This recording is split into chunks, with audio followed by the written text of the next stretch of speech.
Halo Bray, kembali lagi di gaptek.id dan masih di liputan Computex 2023. Kalau sebelumnya gue udah sempat ngebahas bootnya ROG dengan ROG lainnya, ini adalah bootnya Asus. Jadi bisa dibilang mayoritas di sini bukan produk-produk gaming, melainkan produk-produk komersil dan juga produk-produk bisnis seperti ZenBook, VivoBook, lalu juga ada Chromebook dan juga ExpertBook. Sebenarnya Tough Gaming juga masuk di sini dan juga seri Prime, karena seri Prime Pro Art itu masih dalam satu line up di produk-produknya komersilnya si Asus ini.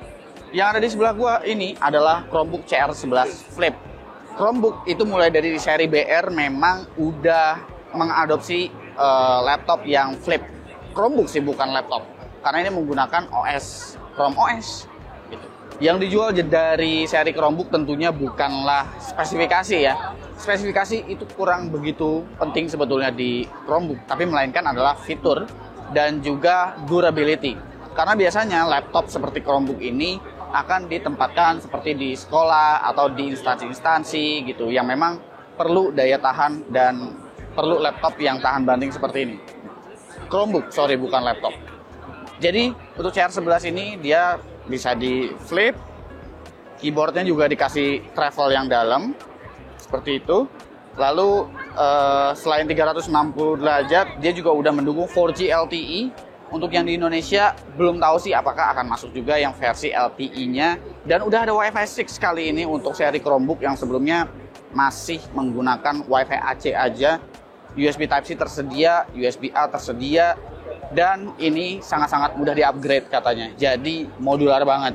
Asus juga udah ngasih rangkaian laptop ini atau Chromebook ini yang udah di disassembly dan di breakdown total, dan kalian bisa lihat seberapa mudah service center untuk mengganti komponen di dalam Chromebook ini. Gak cuma ini aja, Chromebooknya gak cuma CR11 saja, tapi ada juga di belakang sini yang disebut-sebut Anywhere Classroom, yaitu adalah Chromebook CM34 Flip.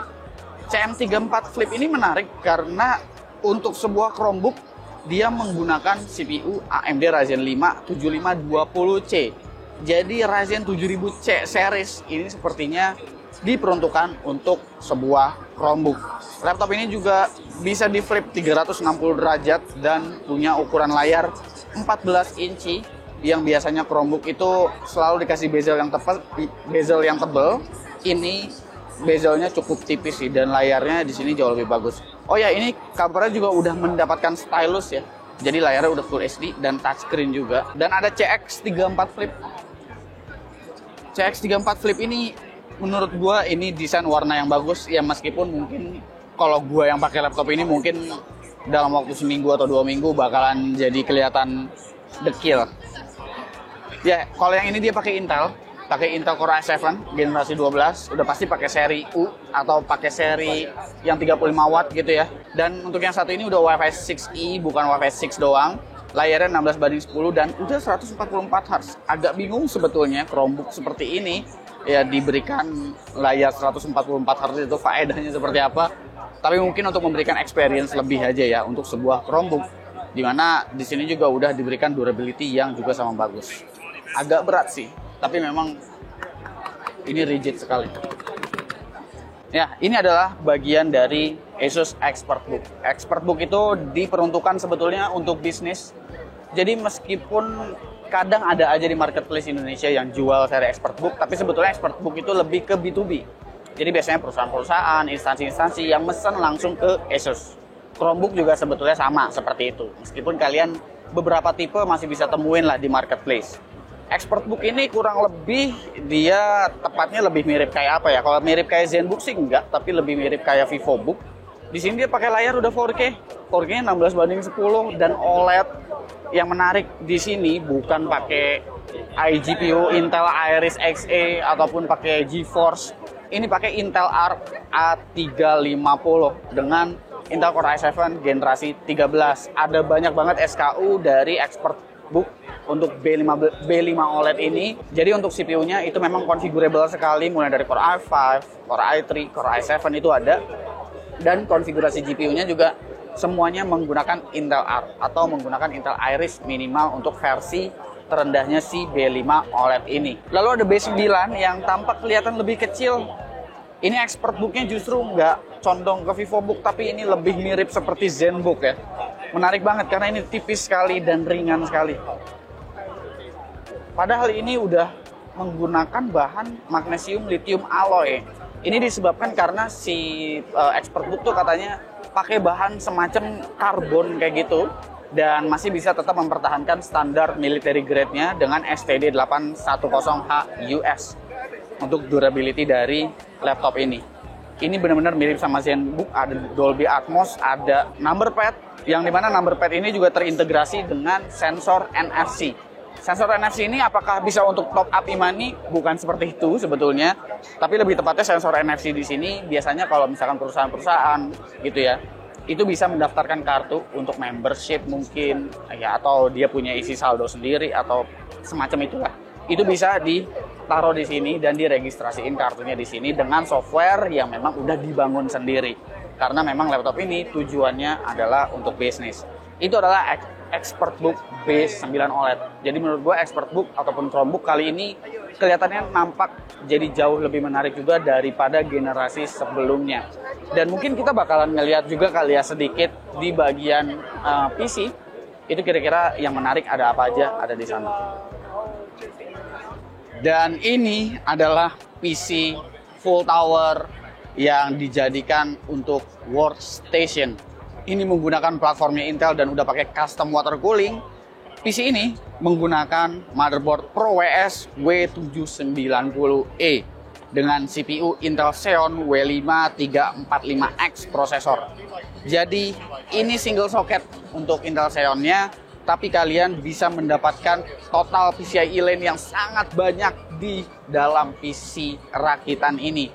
Slot untuk PCI Express-nya aja ada banyak banget ya. 1, 2, 3, 4, 5, 6, ada 7. Bayangin aja ya.